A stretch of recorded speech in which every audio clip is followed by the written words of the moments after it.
Assalamualaikum warahmatullahi wabarakatuh. Saya Siti Nurmayansari dengan nomor MPN 19920015. Dosen pengampu Bapak Muhammad Iqbal Ansari, MPDI. Mata kuliah Bahasa Arab. Prodi PGMI Uniska Banjarbaru. Sini saya akan mempresentasikan mengenai blended learning. Johan mengungkapkan bahwa ICT dalam waktu yang sangat singkat telah menjadi satu bahan bangunan penting dalam perkembangan kehidupan masyarakat modern. Melalui hal ini, diharapkan diperoleh generasi muda yang siap berperan penuh dalam masyarakat modern dan mampu berperan dalam negara pengetahuan. Namun sayangnya, sebagaimana menurut Kusairi, perkembangan ICT dalam memiliki banyak manfaat ini belum dimanfaatkan secara optimum dalam proses pembelajaran. Upaya untuk mengintegrasikan ICT dalam proses pembelajaran masih kurang, sehingga dampak ICT kurang nyata. Sebagai contoh, perkembangan multimedia telah berkembang pesat di masyarakat, namun pembelajaran di kelas tetap tertinggal meskipun telah menggunakan teknologi komputer.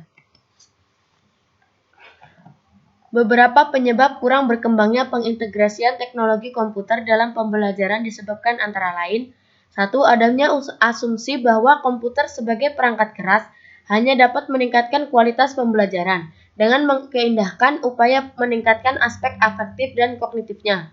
2. Karena perangkat keras dianggap sesuatu yang berbeda, teknologi ini akan dengan cepat dikenalkan dan mendapat sambutan karena sesuatu yang baru.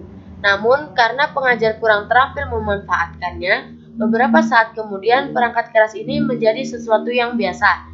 3. Pengajar tidak memiliki kemampuan untuk mengintegrasikan komputer dalam pembelajaran, sehingga peranannya monoton dan kurang berkembang. Sejatinya, penggunaan ICT dalam pembelajaran memberikan manfaat baik bagi pengajar, peserta didik, maupun masyarakat.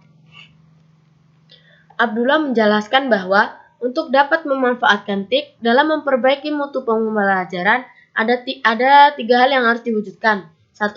Peserta didik dan pendidik atau pengajar harus memiliki akses kepada teknologi digital dan internet di dalam kelas, sekolah, dan lembaga pendidikan pencetak para pendidik atau pengajar. 2. Tersedia materi yang berkualitas, bermakna, dan dukungan kultural bagi peserta didik dan pendidik atau pengajar. Blended learning menggabungkan ciri-ciri terbaik dari pembelajaran di kelas dan ciri-ciri terbaik pembelajaran online untuk meningkatkan pembelajaran mandiri secara aktif oleh peserta didik dan mengurangi jumlah waktu tatap muka di kelas. Misalnya, banyak dosen melaporkan bahwa melalui hibrid mereka dapat lebih sukses mencapai tujuan mata kuliah dibanding mata kuliah tradisional. Namun, dosen lain lagi melaporkan adanya peningkatan interaksi dan kontak antara peserta didik dan antara peserta didik dan dosen. Blended learning merupakan istilah yang berasal dari bahasa Arab, yang terdiri dari 2 suku kata, blended dan learning. Blended artinya campuran atau kombinasi yang baik.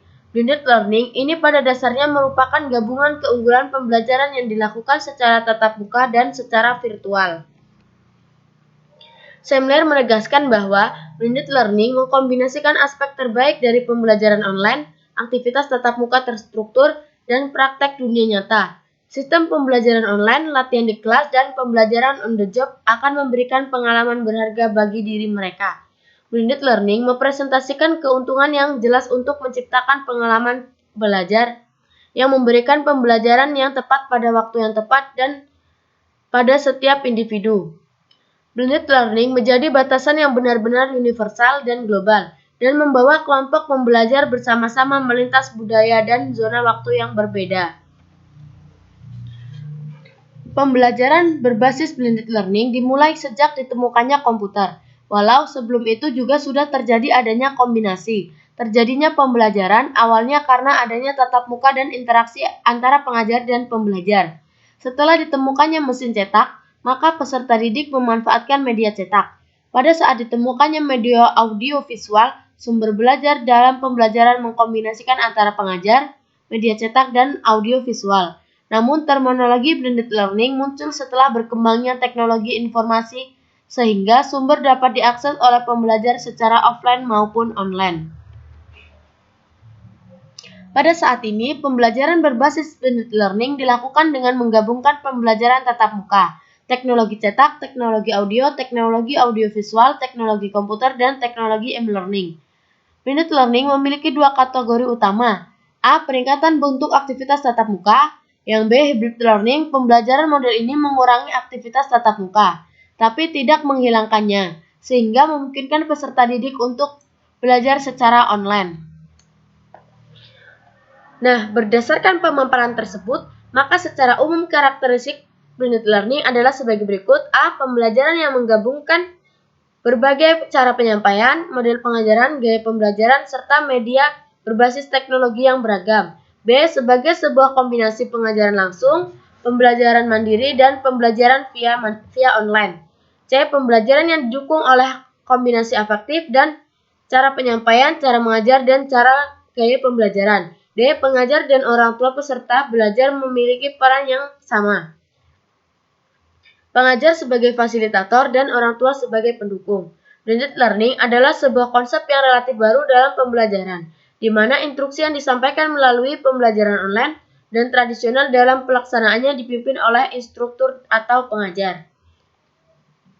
Program e-learning tidak selalu mendapatkan hasil memuaskan. Seringkali materi sudah banyak dan tersedia dan lengkap. Orang juga bisa belajar kapan saja dan di mana saja. Bisa dari sekolah, rumah, maupun di kafe, asal terkoneksi dalam jaringan nirkabel. Pada intinya, tujuan dari blended learning yang dilaksanakan adalah untuk mendapatkan pembelajaran yang paling baik dengan menggabungkan berbagai keunggulan masing-masing komponen, di mana metode konvensional memungkinkan untuk melakukan pembelajaran secara interaktif, sedangkan metode online dapat memberikan materi secara online tanpa batas ruang dan waktu sehingga dapat dicapai pembelajaran yang maksimal.